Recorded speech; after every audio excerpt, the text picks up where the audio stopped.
Welcome to the Balance and Brilliance podcast, a space where different perspectives and ideas converge to create powerful change.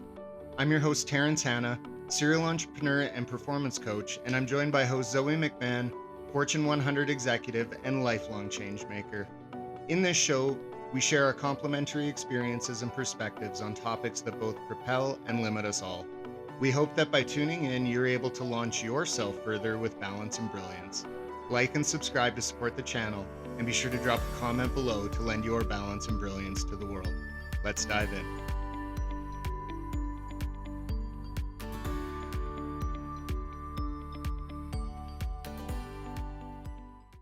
Hey everybody, welcome to Balance and Brilliance. Today we have a very special guest. We're here with Tara Agen, retired corporate executive and nine-figure marketing and managing legend. Welcome to Balance and Brilliance. We're so thankful you're here today. Thank you so much for having me. I'm really happy to be here with both of you. So something I'm really excited about today, we want to be talking about artificial intelligence and how it works with marketing and art creation. And something that I am so excited that you're here is the fact that you have an extensive background in both of those things, and how AI can be helpful and things we need to be cautious with when used in marketing applications, as well as you're also an artist. Do you want to Let's start Yes. there. Tell us a little bit about yourself. Oh, well, thanks. I spent 30 years in a Fortune 100 corporation, which I had an amazing journey. And probably the biggest thing I loved most about it was the people I got to work with and work for. And back in July of 23, I retired. And as I was considering retiring, I was having a discussion with my husband, like, what's next for me or what do I want to do? And I said, I really think that I would like to go put more time into foundational experiences for my art. I've been an artist all my life. It's always kept me, I'd say, connected to many other things. And so I ended up applying to Pratt Institute in New York, and they accepted me. And so I will be headed to, in fall of 2024, my first year at Pratt Institute, focused on a number of foundational, let's call it artistic skills, from sculpture to drawing to stop motion video, things I cannot wait to go discover about really myself in that process. So that's my biggest thing. I mean, it's really kind of amazing that I get to go do this now. And, my big line here is it's never too late to do what you really want to do. You just rang every coach chime that I have inside of me. So I just have to before we dive into the AI stuff, Sure. Congratulations. Thank And you. what was that? I have to ask, I mean, one, that's a massive life shift, but going from you're doing exactly what you want to do and you're starting at square one and I mean, what's that experience like? Tell me about it. Well, first, just having to have a 40-piece portfolio to submit as part of the process. And because I was coming in as a transfer student, I already had a 4-year degree. I still had to go prove myself. And so the whole I really wish I blogged or wrote more, because some parts of that experience alone were hysterical, like having to go get my transcript from my former college, and literally one part of it, it's all typewritten. I mean, there were no computers I learned how to do programming as one of my courses back then, but there were no real computers. And so there's one section one year where literally somebody put it in the typewriter sideways and it goes up for my grades. Like, here's the classes and here are my grades. And so I'm sure whoever in the registrar/admissions office got my transcript, they were like, who is this? So, just those little things, Terry and Zoe, were hysterical. And, I really do feel that just the experience getting into a prestigious school like Pratt, had some of its comedic moments where maybe just in this lifetime, I will get to be host of Saturday Night Live. That's my real dream. Art school might be a way, like, I mean, if you were a Talking Heads fan, and I probably am dating myself, but remember the Talking Heads band, they met each other at Rhode Island School of Design. And so my husband keeps joking, like, he goes, well, maybe you'll become a member of a band. And I'm thinking, no, maybe I'll become a comedy writer slash, go perform on Saturday Night Live. So maybe that's really what I want to be when I grow up. Well, maybe But we'll have there's you all these back at comedic like, elements of my application, and just going to the student acceptance day, Zoe and Terry, which was hysterical because my husband and I show up and they're looking for our kid who probably was potentially going to go to Pratt. Instead, it was the two of us. And so that was even fun, meeting some of the professors, and some of them had no poker faces. I will leave it at that. They're like, oh, you're coming to school. Yeah, I'm going to be coming to school. So, anyways, I could go on and on about it, but I've been truly fascinated to go down the rabbit hole of AI and generative AI with my art, which really also prompted me to figure out that I did want to be more of a full-time artist and have a lot more skill that I could bring to what I created. You know, you said something there that just changed my entire demeanor, and I want to take a moment to appreciate what you said, because we're sitting here talking to a remarkable executive who's done so many incredible things, and you know Thank you. retired at the top of the game and is now going back to a prestigious art school. And we were just talking about Saturday Night Live, and you said maybe that's what I want to do when I grow up. And Yeah. the level of appreciation that I gained for you as a person when you said that, Oh, just like went up 1,000-fold. So I just wanted to take a well, moment thank to you. how beautiful that was. Well, Terry, thank I you. think that's because you're a lifelong learner and one who likes to, seize the world as opportunity and that it's never too late. And I think that's why you were resonating with that, right, Terry? I don't know. Some days I wake up and I feel like I'm like, man, I feel like I'm like 60 today, but like not in a bad way. Just like I got like life experience.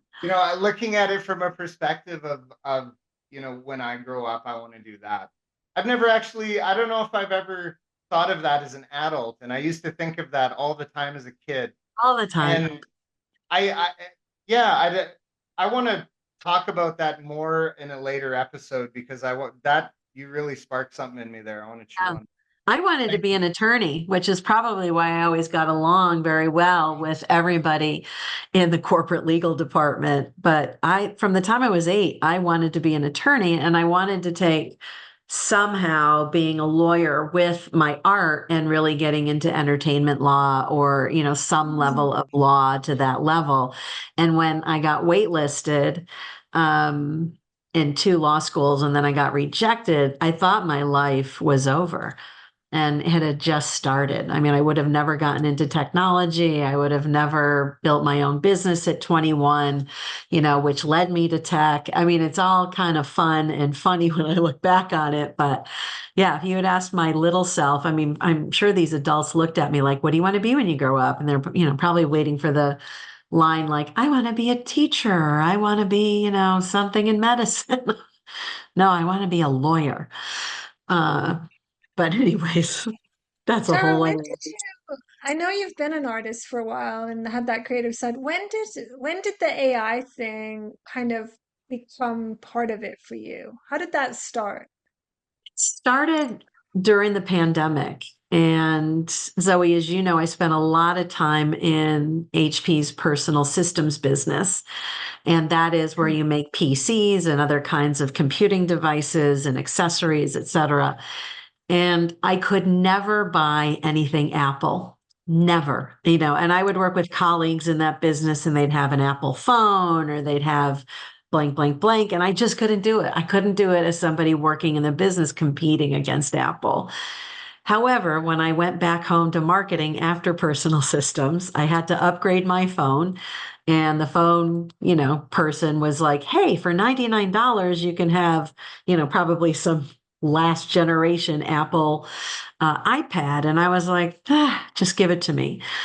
I'll take it for $99. And that was, believe it or not, March of 2020.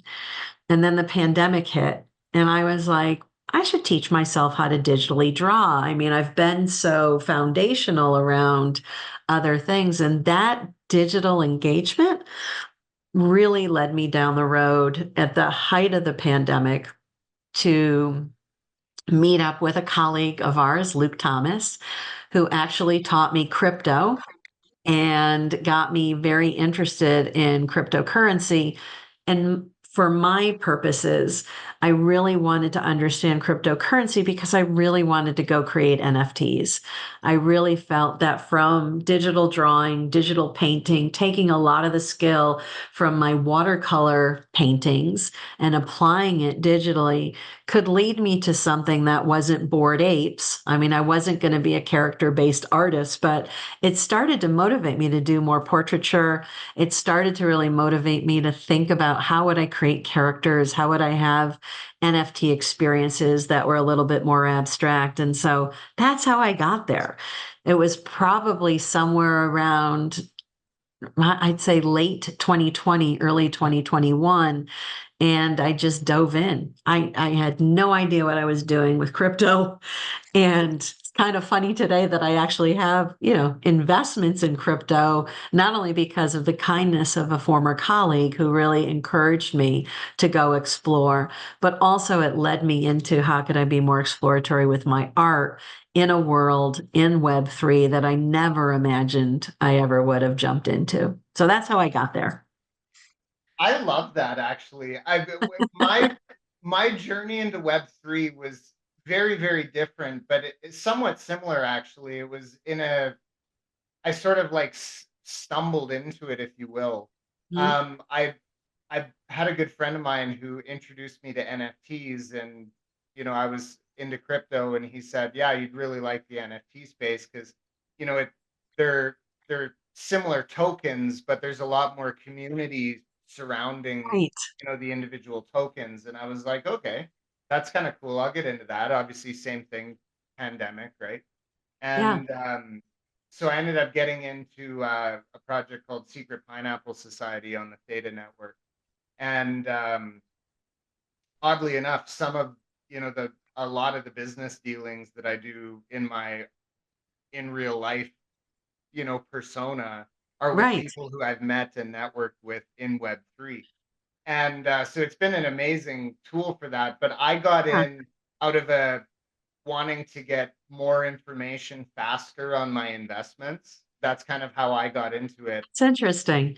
Yeah, I and then wasn't I got I wasn't even thinking about it as money, and I know that sounds weird, but the more, um, like you, the more I started to meet people who were really open to teaching and helping me understand and, taking a risk in a way that I didn't overly think it was overly risky. And again, I had disposable income. I know, maybe some parts of people listening in right now are like, okay, well, you had extra money. And I said, well, I really didn't. I mean, that it's like the first time I went to Las Vegas for a corporate convention, which used to be an old school thing called Comdex. And I remember going and I was like, I'm taking $25 and I'm going to see if I can gamble because I'd never gambled before. And it was totally different than that experience. I lost $25 on a Wheel of Fortune slot machine in about 3 minutes. And I'm like, this is the stupidest thing I've ever done in my life. How do people gamble? But crypto did not feel that way to me. Crypto was, I have to go do this in order to go do more art. I have to go explore this. And it was very interesting. The moment I was open to it, I just met some very cool people that were super encouraging. And that I felt like if I hit a wall or I didn't understand, I could be really curious and more authentic with them to really have them help me. And then there was a lot of things I just figured out myself. Like, okay, what's the difference between a MetaMask wallet and a Coinbase wallet? Why do I need all of these different experiences to go explore different things? And it was super cool, as I'm sure you've had the same thing, Terry, just to trip over things and not feel ultimately I was in the dark web, right? And that's what I've tried to do. I've really tried to say there are things out there that I'm always going to look at glass half full. And I'm always going to really be at a heightened curiosity so that I can be always stretching myself, both my mind and my capabilities, to go do something really cool that might make somebody happy or compel somebody to do something different or to rethink that the way, that they are or how they approach something. If I can be that kind of catalyst, I'd love to be that. I love that. And from an art perspective, and I feel like this is just such a massive advantage in the digital, NFT space. From an art perspective, as the person who's actually selling the art, is Yes. one, the community engagement, the community marketing aspect of it is massive.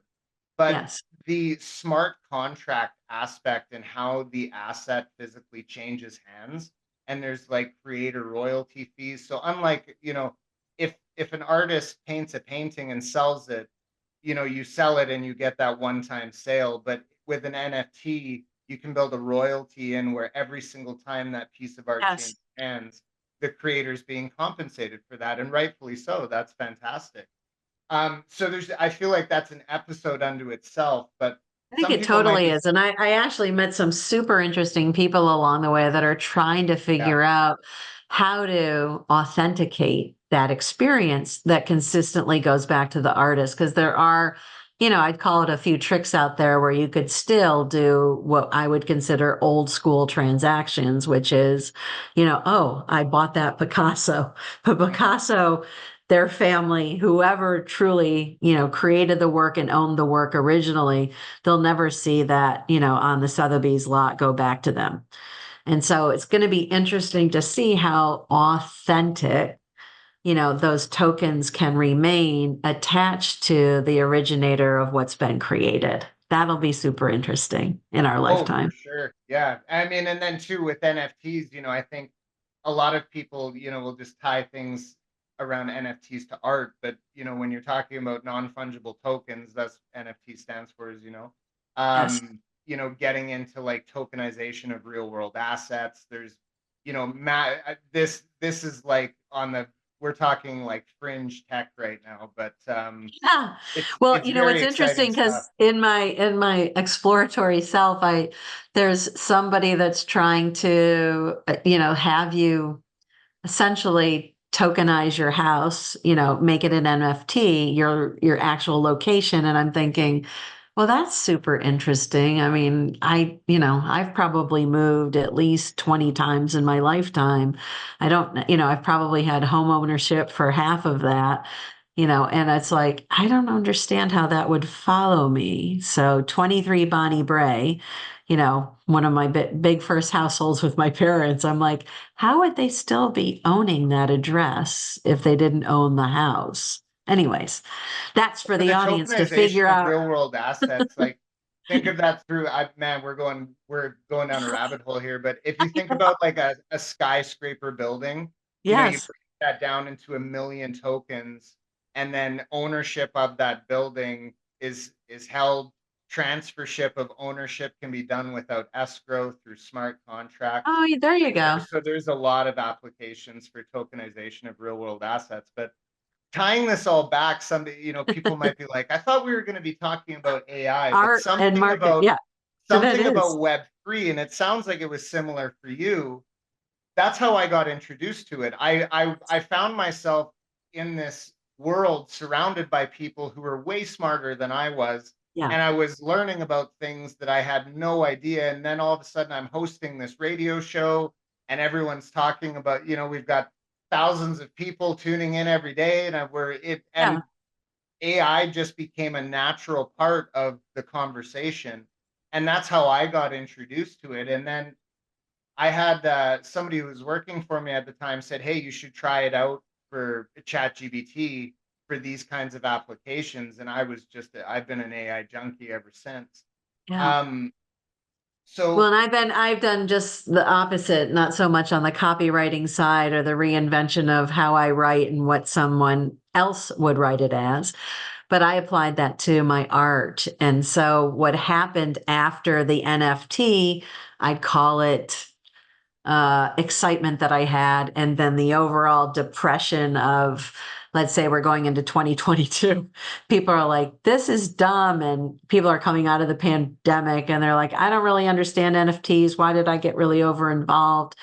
That started to head me down the road of generative AI as it related to art creation, creativity in general. So, right on the writing side with ChatGPT, which was super fascinating. But then I got very involved in Midjourney, and that was through a former colleague as well, who was probably about 25 years younger than myself, who had spent a lot of time really rethinking how to create images of products and services that the company I worked for was creating in a much more efficient way.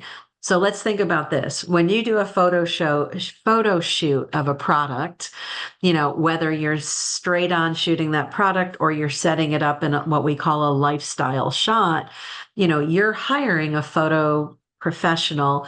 You're hiring people to actually set up the shoot. It could be somewhere staged, it could be somewhere live. And I'm sure what you're thinking about is that costs a lot of money. And when you get somebody who is famous as a photographer that you want to be part, or associated as a part of your brand, that can become even more expensive. And that's just to set up the photo shoot. That's to do a good day of it. Then there's all the editing afterwards. So this person introduced me to Midjourney because she was exploring it to see how she would actually create assets for HP, in a much more compelling way that was actually less expensive. And so she's like, you got to go try this thing. And I was like, I don't even understand what you're telling me. I'm going to go in and I'm going to start imagining things. And then this is going to show me an image. She said, yes. And I said, I can also take things that I've created, it can describe them, and then it can reimagine those. And so that's what happened to me back in probably late 2023. But I really, really, really got into it post retirement. And so, probably around August, September of last year, I literally, my husband would have to come knock on my still home office door and be like, it's 2 a.m. Do you think you want to go to bed soon? Because I had really gone down a series. I mean, I've always been fascinated with Alice in Wonderland. A lot of things I've created as an artist have a lot of reinterpretation of Alice and the characters of Wonderland.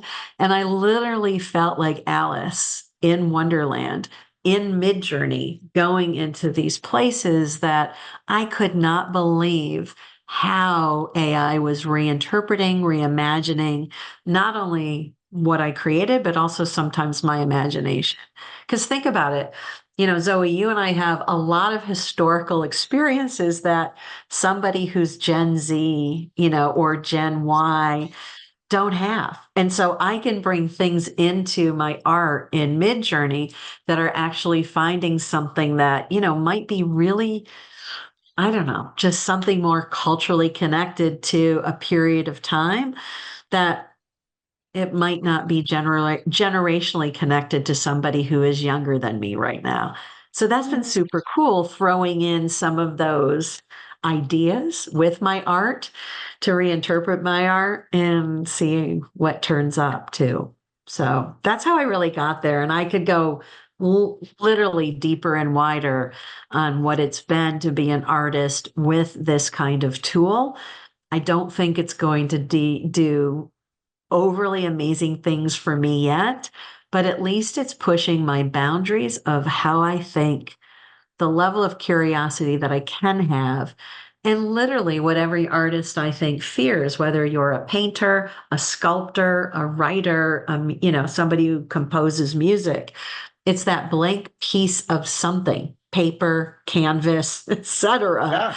music sheet. When you look at it, sometimes you're like, what am I going to do? What am I thinking about?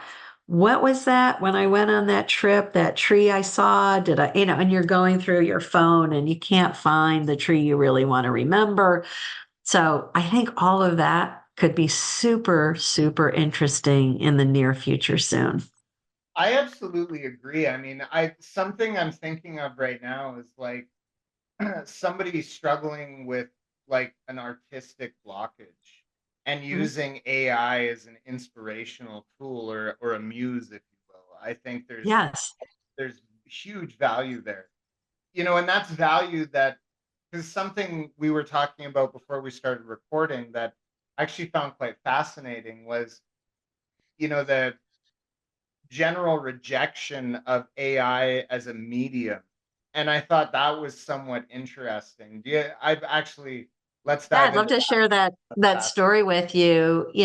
I mean, fast forward, I already have an undergraduate degree. I'm pursuing this Bachelor of Fine Arts starting in the fall. And so one of the things that's new to the college university process is Student Acceptance Day, where many universities and colleges here in the United States actually bring you to campus to meet everything from professors to student affairs people to tour the campus and really start to see other prospective students. And so I went to that Student Acceptance Day and went into the illustration class. And the illustration professor was somebody that I first asked, Mac or PC. Of course, I couldn't finish my sentence until they said Mac. And then the second question I had is, are you using AI, generative AI, to really help, any of the coursework or to prompt students to think differently or, back to your word, Terry, to have a level of muse in what's being created. And so I'm with other students and their parents on the tour in this particular classroom. And he said, very interesting. You should ask. One of my colleagues actually had an assignment, and gave that assignment to students to use generative AI, whether it was Adobe Firefly or Midjourney, et cetera, et cetera. And he said that four students actually wrote the president of the college to say, I didn't come here to use technology, which I thought was interesting, to actually learn how to be a better artist and to really find more of my foundational skills.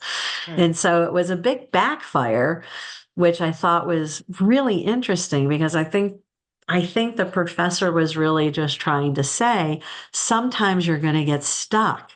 And look, in the olden days, we didn't even have photography, Mhm. sometimes to prompt creation. You have this, I'll use a Microsoft term, co-pilot.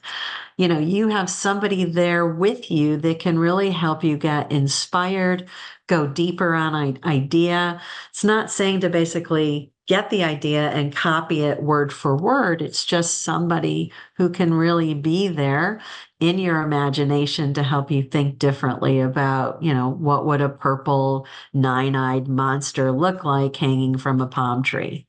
Yeah. You know, s- something on that too that I think is quite interesting. And I think looking at it through a perspective of AI being just a medium or AI being just a muse is extremely narrow-minded. Like you as somebody who's learning a new skill and this applies to anything that anybody's learning, but you can ask AI for resources that would be tailored to your style of learning and it can provide those to you. And if you don't like the resources it provides, Great point. you can narrow your query to get even more specific information that's Mhm. more tailored to you. You can use it like we spoke about for Muse. We let's say I'm struggling with this brush style or this, brush Right. technique, right?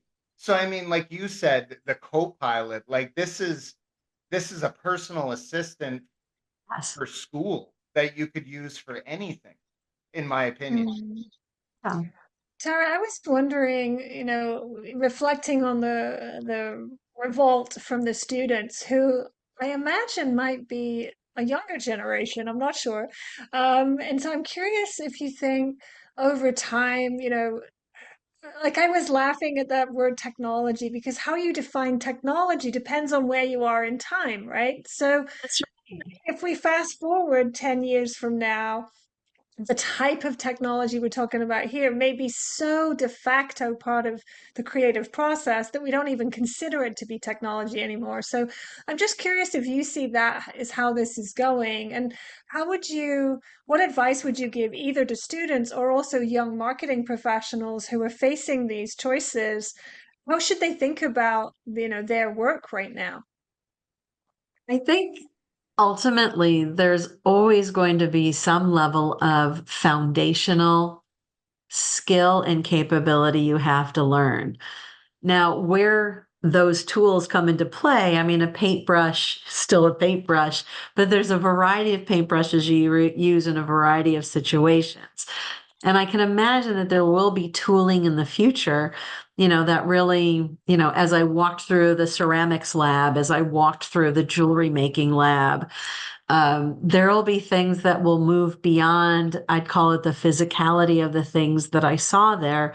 But in the printmaking lab, which by the way, I'm going to be relatively obsessed with, there were still some old presses in there. And, you've probably seen, where some things old become new again, like, a series of greeting cards I've seen over the last 10 years where people have purchased old letter presses and they've kind of redesigned some really lovely, unique cards with those old letter presses. So I think there's always going to be what we would call the definition of technology for a period of time.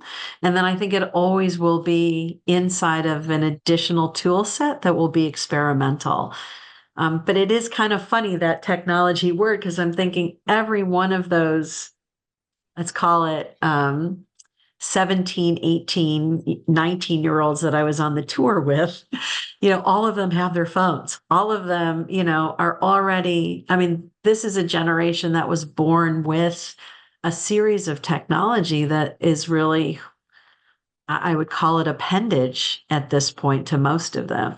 So it'll be interesting to see how they take that opportunity to use technology to do things like stop motion video, or to think about have a deeper experience around graphic design or illustration, because you really do have to use, tools, from Adobe, and other kind of creative, let's call it capability software, Mm. that'll really enhance their experience. And when we were Iris, talking to Elja, I just want to connect the dots with our one of our other AI episodes. We were talking about how maybe let's take the legal profession and the skills needed for the legal profession and the role of the assistant in sort of developing that. Do you see the same thing sort of continuing to accelerate in the marketing profession? Like the, the roles will change, but the people who will thrive are the people who are willing to change with those advancements over time. So, and it's going so fast. Yeah, for I think sure. It is. Yeah, I mean, and connecting it to marketing, just I would say in the last 4 years before I retired in the marketing function, everything from reinventing the marketer workflow with the help of AI automation. That is something part of my team did. And so started to really experiment. But, all of that kind of robotics and automation has existed for 15, 20 years in legal, in finance, in marketing. And I think it's just becoming something that can be part of the creative, iterative process of brand awareness, campaign creation. And you still have to have a level of fundamentals of understanding ideation and the craft of creation, whether it's a 30-second commercial, or how do I go do a brand sponsorship, or how do I go talk to 16,000 channel partners in a very unique and eventful way. Those ideas are still what the human brain will bring. It is the way that you use, I'd call it, other instruments and other parts of your human experience with other people that will make the idea greater, and I'd call it more impactful. yeah, And I think that's what marketers can look forward to. but they have to be ultimately curious to not be like, this is the only way that I've ever created an idea. Marketing, whether it's category creation of a product or service, all the way through to how do I create awareness and preference for this thing that we've made, all the way through to do customers really love it, and how do I continue to have them love this product. Those things will all be aided, definitely by generative AI, whether that's, writing copy to actually art direction to actually media purchasing and performance, of the campaign being activated, to what I described earlier, the evolution, if not revolution, of a photo shoot of a product or a product in a lifestyle shot. All of that is changing, like you said, Zoe, so rapidly that I think the better marketers are way before that wave and being very experimental, with things that they hear about, that they see, that they understand other competitive brands and or brands are doing, that they could go explore. I'll say one more thing. I had in a couple of weeks, and I think I shared this with you, Zoe, earlier, to Cannes Lion, which in the marketing business and the advertising business is one of the most compelling creativity events since 1954. And it's really started as recognizing agencies and advertising for breakthrough creative from a commercial standpoint. And it's evolved to this really overextended in a positive way, creative experiences in Cannes, France. And it uses where the Cannes Film Festival is as its same venue, but it really elevates creativity in a very impactful way. And a lot of what's going to be featured is, I would call it, next generation thinking with artificial intelligence at the front and center of a lot of those different panels and discussions. But there's also now an elevated experience of creators. And so the whole influencer community has been invited to come experience Cannes Lion at a different level because they're really reinventing advertising as we know it. The level of authenticity in advertising that is required today, it's kind of a base level how you show up. It is very different than when you shot a commercial 25 years ago for something on NBC or some, national broadcast system in your country. Because really, it's the influencer who's on TikTok, on Instagram, on Snap. These are the people who are reinventing marketing and advertising as we know it. And if you aren't on TikTok as a brand, or you're on it and you're not authentic, there's a level of rejection that I think is worse than I've seen in any other kind of experience for brands. So I could go Cancel on and on culture. about it, but AI is really influencing, the algorithms of what we prefer to watch on those channels, and or the reinterpretation of what most consumers are really expecting if you, become associated as a brand on that platform.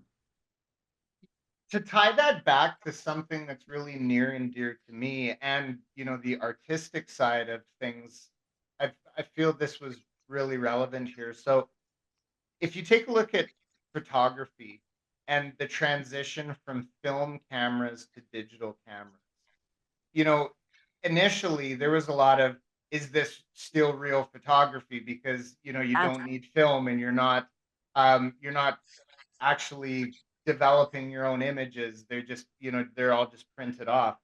But the simple fact of the matter is that film photography in a commercial setting was no longer viable when digital photography sort of came into play. Or I shouldn't say, I would say at scale, anyways, because you're talking about, to me, anyways, there's just so much more range of possibility. You're not worrying about spoiling a roll of film, or you're not worrying right. about things coming back, underdeveloped. You have real time previews of your shots. Like it's not even a comparison.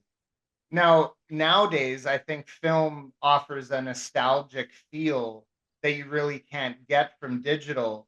But in the moment of this sort of digital revolution, that nostalgic feel of film wasn't really applicable, I'll say. But now taking a look at this new AI revolution, it's the Mhm. same thing happening all over again, to your point of why on earth would you hire a photographer to go down and get a live shot of something in Hawaii and spend flights and hotels and everything when you Right. could pull up Mid-Journey and have something in 20 minutes that's going to cost you next to nothing.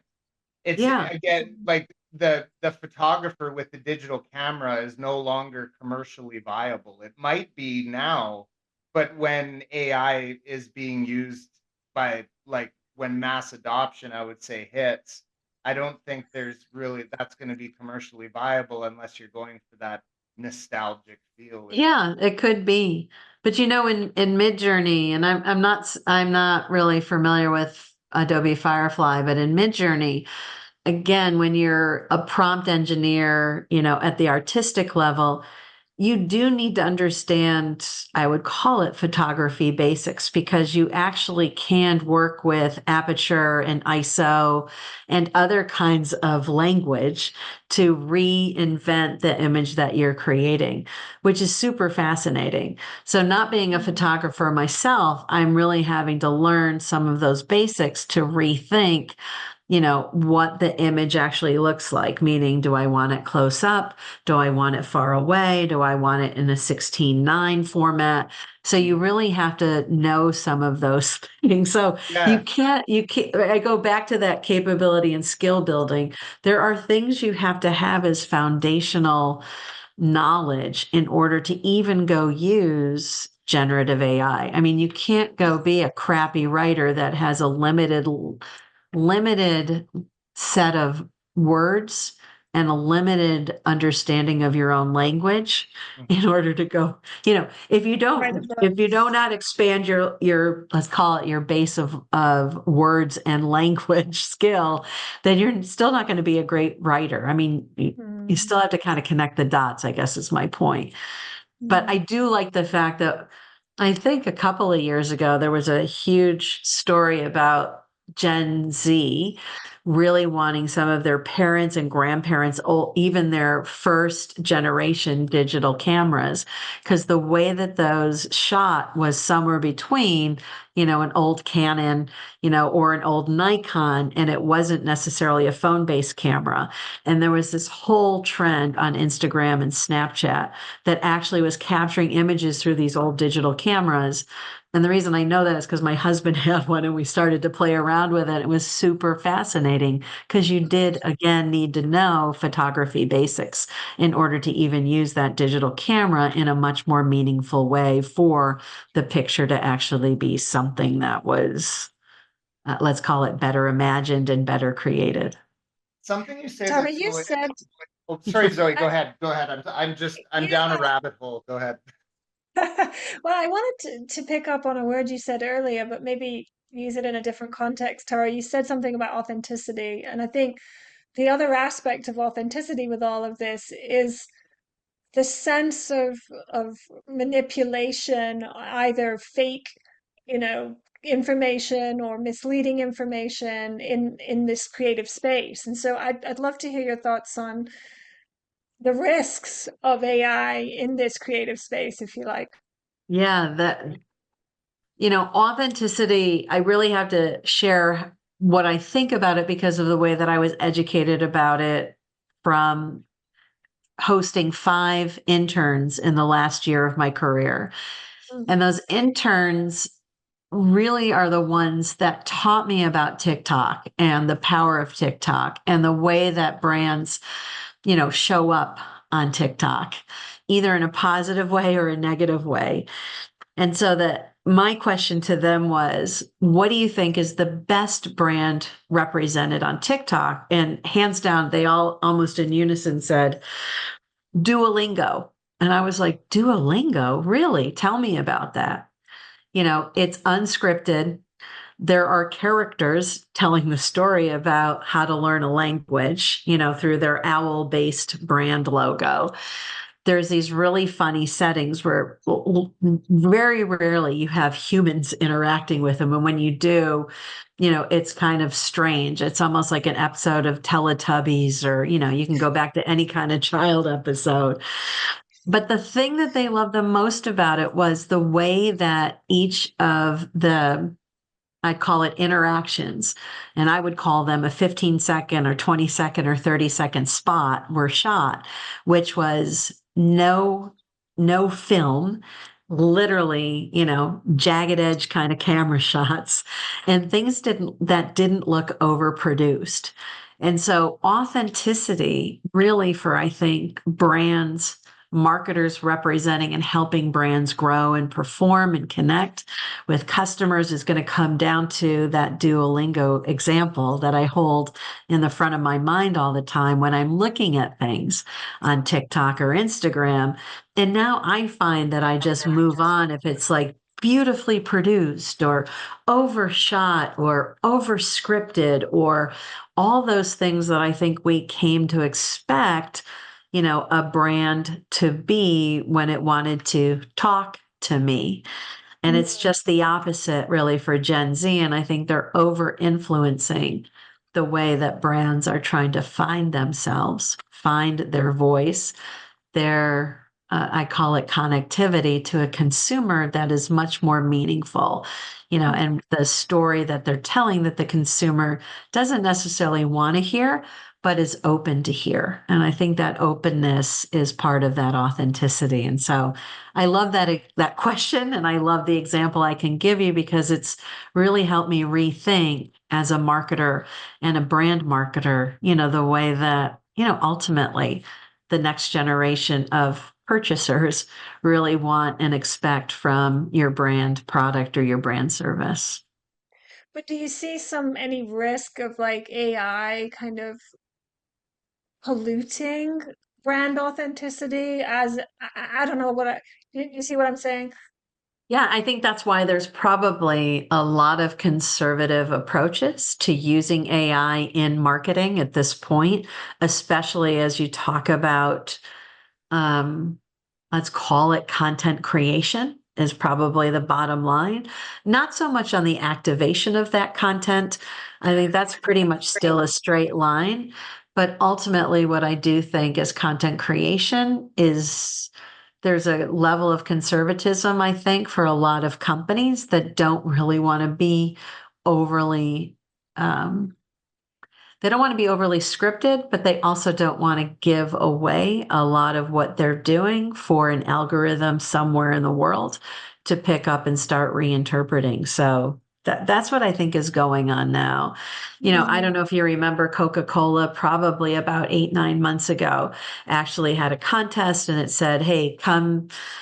I think they worked with Boston Consulting Group, and they actually launched this platform where any consumer could come on and start to reinterpret their brand. And it was really kind of a bottler activity. So the bottlers really run Coca-Cola. These are the men and women who own the bottling distribution. They create the actual cans and bottles that get distributed in the store that you purchase. And so they wanted to do something fun. And so they used generative AI, but they only used a select set of images, select set of words. And what was interesting is when I went on there, everything that I did was actually showing up in the Cyrillic alphabet. So I'm pretty sure somebody went into the platform and actually hacked it and started to put in the Russian language and Russian images. It was wild. And I ended up talking to a few colleagues at the time. I'm like, I don't think this is what they wanted.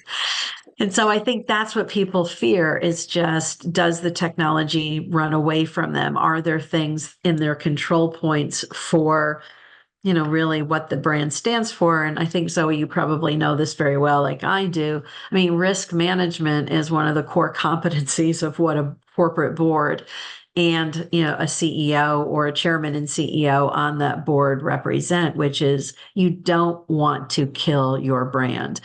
You don't want something to go way off out of anywhere and take and devalue, what your brand is worth. And, I won't give it as an AI example, but if you look at what happened to Bud Light, I mean, Bud Light is still trying to resuscitate from a viral campaign that they created that they thought would be clever and creative, but it was so far from their base of customers that there was a huge backlash. And who knows if somebody sat on ChatGPT going, give me interesting ideas of influencers who could ... represent our brand. So So that's, can I hop in here? I Because wanted I was I going to have say, a Terry, I wanted to question. hand it back to you, but I want to just put a pin in this topic, which is, wow, I did never thought about how the governance of a company is going to have to evolve with the capabilities of AI as it impacts things like creative and brand production, because the types of risk that we're going to see are going to change right at the board and at the CEO level. So I hadn't thought about the impact on corporate governance until big this time. moment. But Terry, take it away. I just wanted to like say that out loud because I think No, it's this fascinating. Yeah, it's huge. It is huge. And I think that's why, again, legal departments and marketing departments are really trying to navigate it. But it's, it's at the top of that corporation where you have, I think, ultimately a level of generation misunderstanding and or the potential to misunderstand or the potential to be so conservative that you also you lose the battle and you lose the war. And so it'll be really fascinating, like I said, from a risk management standpoint, how companies really look at generative AI and their brand and how to take the two and still be creative enough and exploratory enough, but also not damage the brand where you've got, I'd call it huge implications to being in business. something that this, one of the things I love about this podcast and getting to interview just insanely smart people like yourselves is as you're talking, I just get so many more questions. So something that kind of like, a seed that you planted in my brain while you were talking there is, regarding this like sort of inherent bias that AI can have, going back to the like training of the AI, tying this back to marketing and the authenticity of marketing, something that I'm curious about, if you know anything on this, is with that sort of inherent bias that's in the AI, and it's drawing from, the collective marketing experience of Mm-hmm. history. Is the bias leaning towards that white t-shirt authenticity, or is it leaning more towards traditional examples of marketing? Because based on our previous discussion with, the portrayal of women and the men with the chiseled jawlines, it sounds to me Yeah. like the bias might be more traditional. I think there's still a lot of bias in the imagery. Let's call it on the copy side of marketing, messaging, value props. How do I talk about XYZ product or service? What's super, or how do I go do something, right? How do I create a digital campaign that means something to this kind of segment? Having looked at some of those answers, it's super fascinating and it's super generic.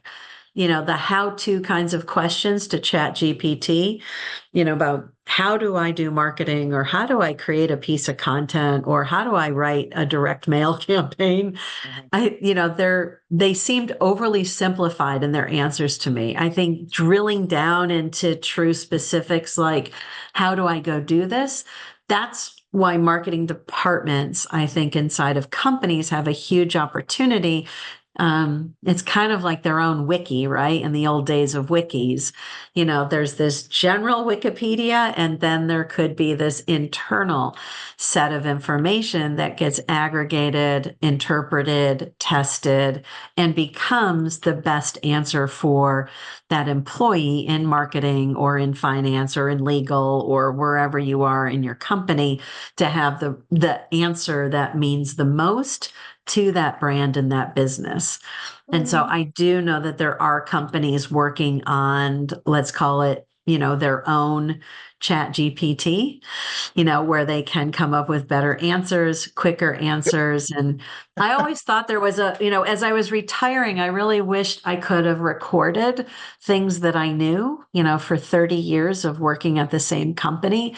I really wish I could have told that story or series of stories, and there was a repository that actually would take that information and also, vault it with a number of other people that had maybe similar experiences or different experiences. And that started to become, I would call it the chat GPT for my former company or wherever somebody would work. That's a I'm so huge glad you opportunity. mentioned this because the other day I saw something and I thought it was so interesting. And I apologize, Terry, because I know I've asked a lot of questions. Ask away. Um, Ask as many as you can.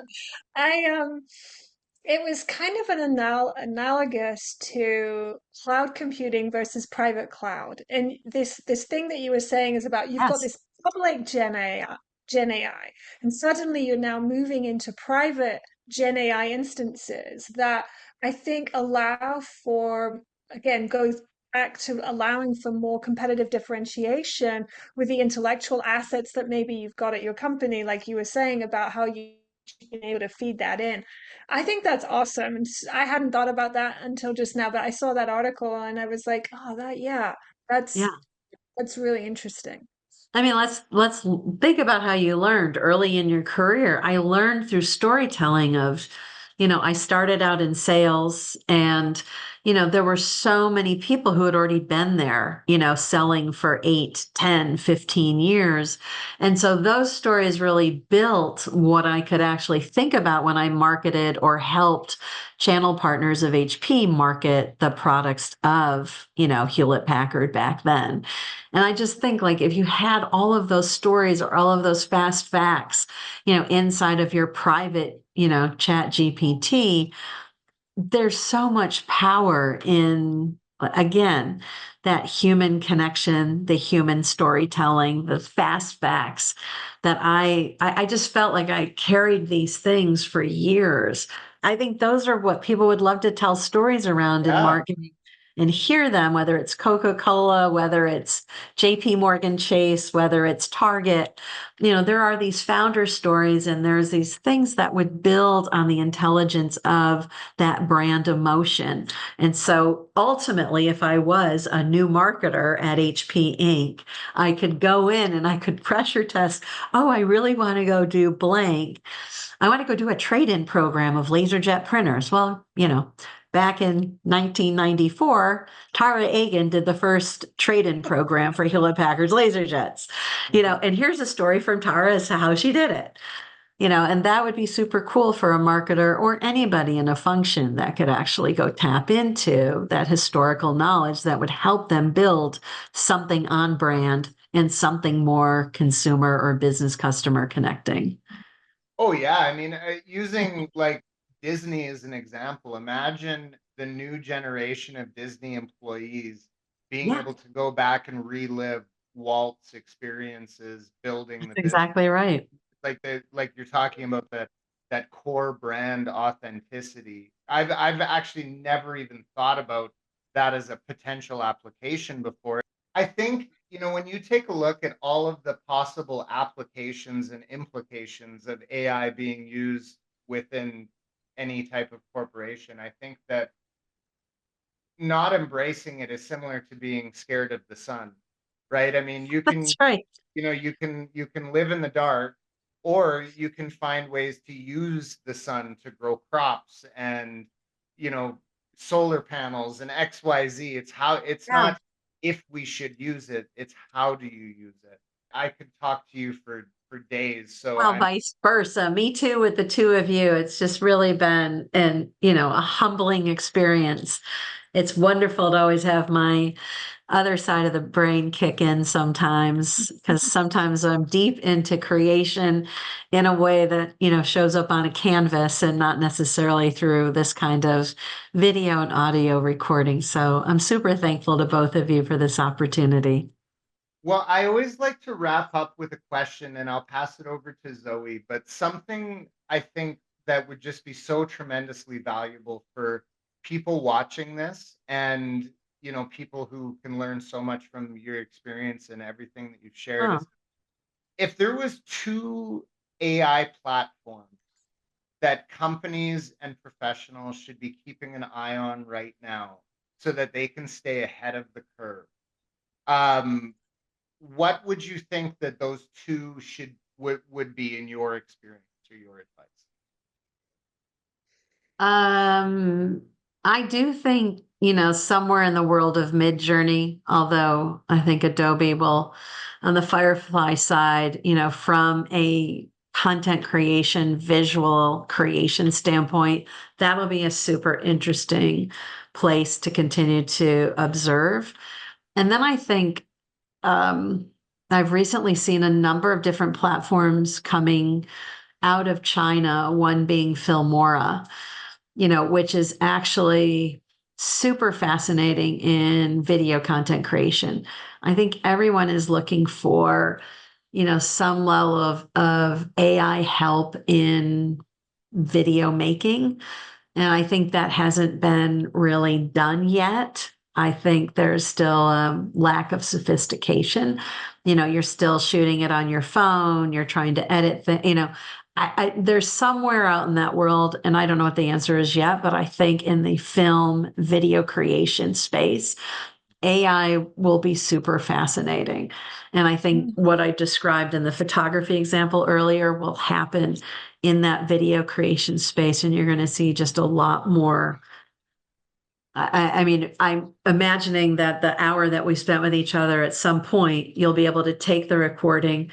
It will be able to be edited in a way that's more compelling, connecting to, hey, we have this kind of audience. Go find the content that means the most to these kinds of individuals listening in or viewing in. I think that stuff isn't there yet. There's a lot of, I'd call it simple approaches still to audio video creation in the film space. Awesome. And thank you very much for that insight, and I'll pass it Sure. over to Zoe. No, I mean, I'm grateful. We had such a rich conversation, Tara, and I think what came out for me in all of it was a kind of humanitarian sort of approach to all of this, in a way about helping people's stories, helping people's capabilities come to life, and not being like this separate abstract technology piece, but really allowing the humanness of us to come out. Like, I feel like come out in a couple of places in the conversation. I love that. Wasn't expecting that part of it. So super good way to round out our series on AI, or well, we'll probably do a few more. Yeah, I think there's probably going to be a few. There Maybe you we go. won't round it out. Maybe we Well, I'm won't happy round to it come back anytime, especially even my out. art. When I Well, become an official art student, maybe it'll be more for me to just say, wow, this is really happening. I think we might have you back on our Web3 series yet, Tara. So Yes, absolutely. another Awesome. time. Well, great, great, great to spend time with you both. And thanks for this opportunity to connect with your audience. And thanks for what you're doing to really help people better understand. Like you said, Terry, there is a sunny side to all of this, and just keep that sunny side up. Awesome. Absolutely. And speaking of, people being able to find your wonderful artwork yourself, can you just give people, where do we find you? How do people find you? I am on June 1st, in a few days, launching my official online art storefront at www. Tara, Tara, middle initial J, Agen, AGEN.art. So, wow, I'm actually doing this Let's and I'm go. launching it on your show, but I'm super excited. And I'll be sharing my art with anyone who wants to go look at it. And what's super cool is that it's a platform that allows my art to be productized in a way, whether it's on canvas, on metal, on a print, on a tote bag. And it's a platform that almost 9,000 artists are using in order to productize and sell what they believe is a big part of their heart to give to other people. So I'm super excited. TaraJAgen.art. You heard it here first on the Balance and Brilliance Show. I love that. Make sure you go check that out. And speaking of balance and brilliance, we want you to lend your balance and brilliance to this conversation. So make sure that you go down, drop a comment. Is there an AI platform that you're using that you find particularly helpful? Is there something in this show that you thought was awesome? Is there something that you want to add to? Go drop it down below. Make sure you give us a like. Definitely want to go drop Tara a follow and get all of this stuff happening. I cannot wait for this episode to air. You know what? If you're watching it, it probably has aired. So go drop it a like, give us a subscribe so you don't miss the next one. And thank you for tuning in. Zoe, anything from you before we wrap it up? Thank you so much, everyone, and we'll catch you. Do that too. Bye. Bye. This episode with Tara Agen on AI in creative work is a study of many things. First, it is an inspiring career story of someone who evolved continuously and has not let go of her dreams or pursuing her life's purpose. As she said, it's never too late to do what you want to do, and her going back to college after a 30-year corporate career is just amazing. The episode is also a case study in the benefits of a curious mindset and that willingness to learn new things. Tara showed us on multiple occasions how she just jumped in to learn new skills and was rewarded with fulfillment and even more opportunity for growth and learning as she got into the rabbit hole of Web3 and digital art. Of course, the episode is also an exploration of her expertise and reflections on digital art, AI, and marketing. Tara is an amazing storyteller with a deep respect for creativity. I'm reminded of Robin Sharma's 8 Forms of Wealth, in particular the concept of craft. For sure, Tara has abundance in her craft. We certainly live in fascinating times, and it's easy to see from her examples how content creation of all forms is evolving significantly. We discussed that AI can be used to get you unstuck as a muse or inspiration, and also as a resource library. Yet, at this point, artists and marketers still need to have some foundational skills to use AI effectively. Commercially, it seems that the AI marketing revolution has begun. The process of marketing, segmenting audiences, and tailoring messages has been AI-enabled for some time. We're just getting into the idea and content creation side, beyond simple text generation though. As AI continues to evolve in this space, there are dangers. Limitations in the technology and models themselves could result in brand contamination or weakening if they are overused. As next generations consume content from brands, it seems they want less production and more authenticity. So private instances of AI assistance that can build on years of knowledge behind the brand may be needed for competitive differentiation. I liken this to the tragedy of the commons, whereby widespread utilization of a public resource can degrade it over time. It is going to be interesting where all this goes next. Like our other AI topic guests, her advice to marketers, artists, and other creators is to experiment, and to find that balance between experimenting and not getting too far out in front with this technology with the risks that that would bring. For Tara, the future of an AI-enabled creative world is a reality to be embraced. Thoughtfully though, and with a good dose of human skill, experience, and imagination. And we might see Tara write for Saturday Night Live yet. Wish her luck in that.